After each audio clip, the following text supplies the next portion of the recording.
베드로전서 3장 15절 말씀, 신약성경 380페이지, 베드로전서 3장 15절. 너희 마음에 그리스도를 주로 삼아. 이 본문 말씀은 두레마을 공동체가 시작될 때에 받은 말씀입니다. 이 베드로전서 3장 15절 속에서 두레 공동체가 시작할 때에 세 가지 기준을 우리가 잡았습니다. 첫째, 너희 마음에 그리스도를 주로 삼아. 이 말씀을 바꾸어 받아들여서 너희 공동체 마을에 그리스도를 이장으로 모시고, 우리 두레 마을의 이장님은 예수님이십니다. 너희 마을에 예수 그리스도를 주인으로 이장으로 모시고 거룩하게 하고, 거룩하게 한다는 말 자체의 뜻은 분리를 말합니다. 차별화. 영어로는 separation. 예수님을 주인으로 모시기 전하고 예수님을 구주로 영접한 후에 삶의 질적 변화, 공동체의 변화가 이루어지는 것을 거룩하게 한다고 말합니다. 우리는 흔히 거룩을 오해하기 쉽습니다. 모습으로 나타나는 형식적인 거룩에 매이기 쉽습니다. 거룩의 본질은 예수님을 주인으로 모시기 전과 후에 달라지는 질적 변화를 거룩이라고 표현합니다. 너희 두레 마을 공동체에 예수님을 이장으로 모시고 변화된 거룩하게 하고, 너희 속에 있는 소망에 관한 이유, 예수님을 개인의 주인으로 마을의 이장으로 모시면 없던 것이 생겨집니다. 이 소망입니다. 소망. 옛날에 없던 소망이 생겨납니다. 소망과 희망이 같은 말이면서 차이가 있습니다.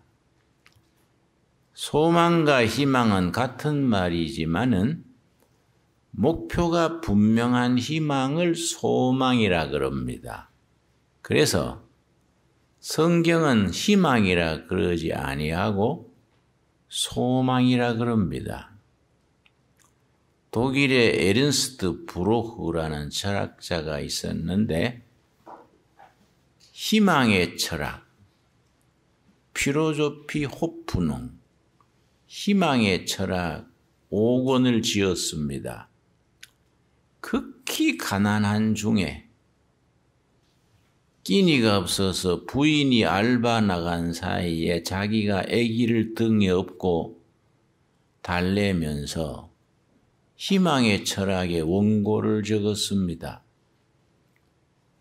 필로소피 호프농 희망의 신학 5권이 나오니까 무명지사가 단번에 투빙겐 대학 철학 교수로 초빙받았습니다.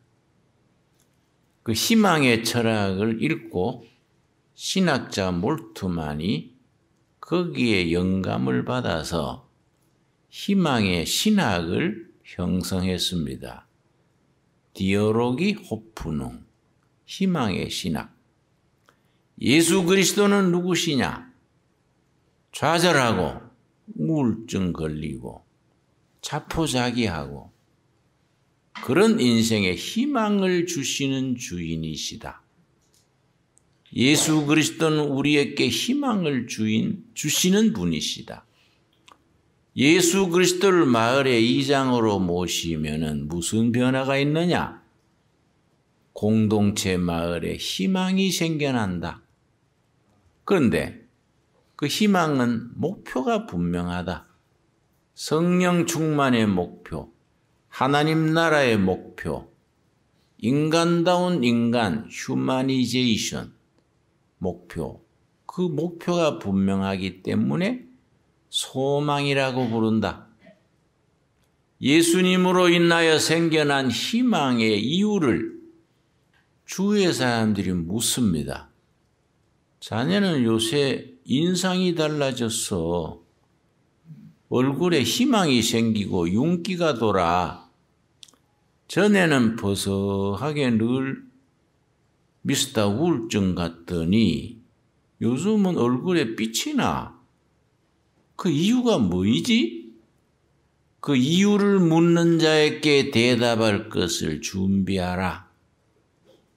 우리가 예수님을 모신 후에 생겨난 희망에 대해서 어찌 그러지? 묻는 자에게 대답하는 것을 선교라 그럽니다. 선교. 선교가 딴 게 아닙니다.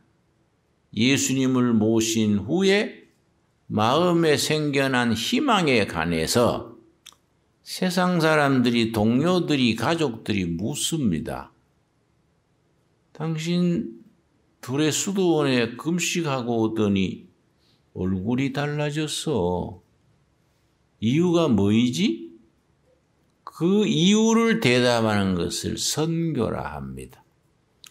이유는 딱 한 가지. 예수님을 만났지. 예수님을 내 주인으로 모셨고, 우리 가정의 호주로 모셨고, 우리 공동체의 이장으로 모셨지. 그게 이유야. 그 이유를 묻는 자에게 대답할 준비를 하라. 선교의 준비를 하라. 그런 과정이 없이 그냥 막연하게 선교를 합니다. 그렇게 소망에 관한 이유를 묻는 자에게 대답할 것을 항상 준비하되, 선교의 사람이 되기 위해서는 준비 과정이 필요합니다. 준비될 때까지 기다려야 합니다. 준비되지 못한 채 현장에 나가면은 시행착오를 범하게 되고 자신도 원하지 않게 과오를 범하게 되고 자동차 헛바퀴 돌듯이 인생을 허송하게 됩니다. 선교할 만한 이유를 가질 때까지 준비하고 기다려라. 그래서 하나님의 일에 중요한 부분이 기다리는 겁니다. 기다리지 못하면 쓰임받지 못합니다. 기다려야 됩니다. 하나님의 일을 요란하게 집하러 바치라는 것도 아니고 직장 사표 내고 신학교 가라는 것도 아니고 기다려야 됩니다. 하나님이 우리에게 선교의 사명을 확실히 주실 때까지, 길을 보여주실 때까지 기다려야 합니다. 대답할 것을 항상 준비하되 온유와 두려움으로 하라. 온유는 인간관계라고 했습니다. 두려움은 하나님 앞에 두려움입니다. 하나님 앞에 내 자신을 낮추어서 하나님을 경외하는 마음의 경건한 자세, 온유는 인간관계의 봄바람 같은 훈훈함입니다. 일제시대에 그 열악했던 일제 압박을 받으면서 도산한 장호 선생은 항상 강조했습니다. 훈훈한 마음의 빙글에 웃는 얼굴.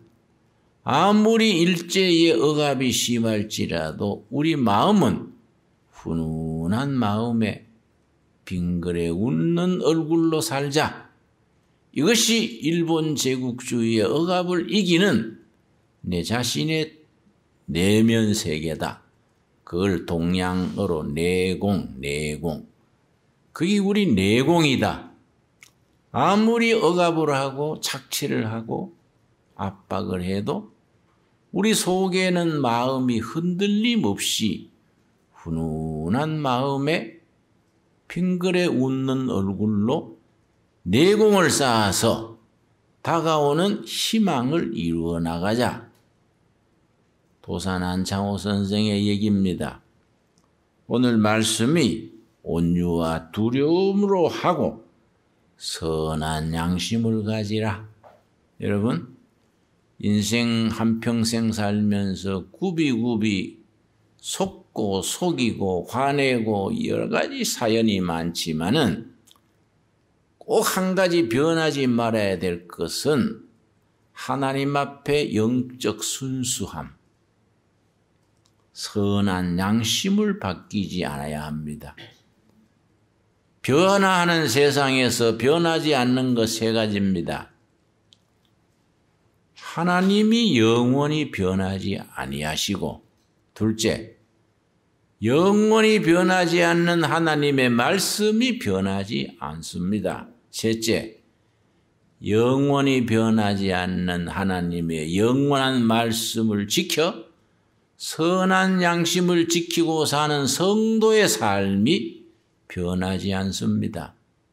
세상은 변하고 세상은 각박해지고 세상은 기초부터 흔들리지만은 우리는 하나님 앞에 선한 양심을 지킴에 변함이 없게 되기를 바랍니다.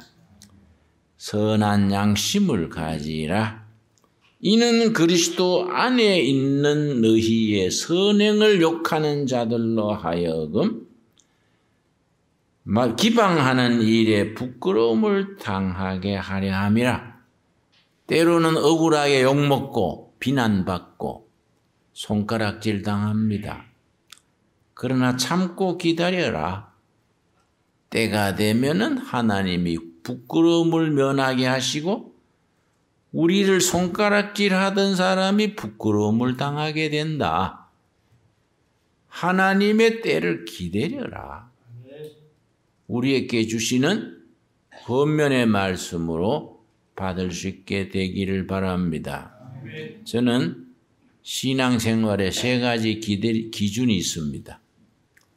복잡하고 불확실할 때는 가만히 있는다. 복잡할 때는 판단 내리지 않고 가만히 있습니다. 결정하지 않고 가만히 기다립니다. 두 번째, 사람들이 이러쿵저러쿵 말할 때 변명하지 않는다. 둘째입니다. 첫째는 참고 기다린다. 둘째는 변명하지 않는다. 셋째는 마음의 평정심, 전문 용어로 호메오스타시스를 합니다. 어떤 시련, 어떤 역경, 어떤 처지에서도 마음의 평정심을 유지하는 것을 호메오스타시스를 합니다. 아무리 주위가 들끓고 어려워도 내 마음의 평정심을 잃지 않는다. 내 인생 살아가는 삶의 하나의 기준입니다.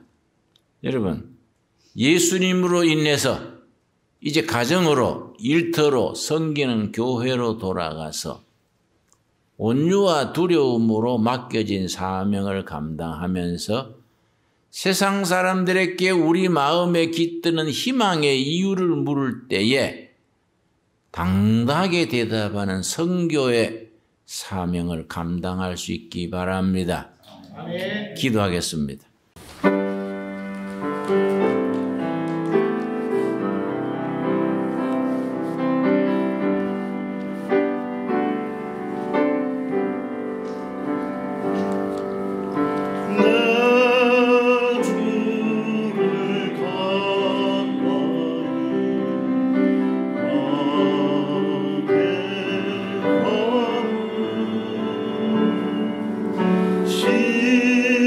십자가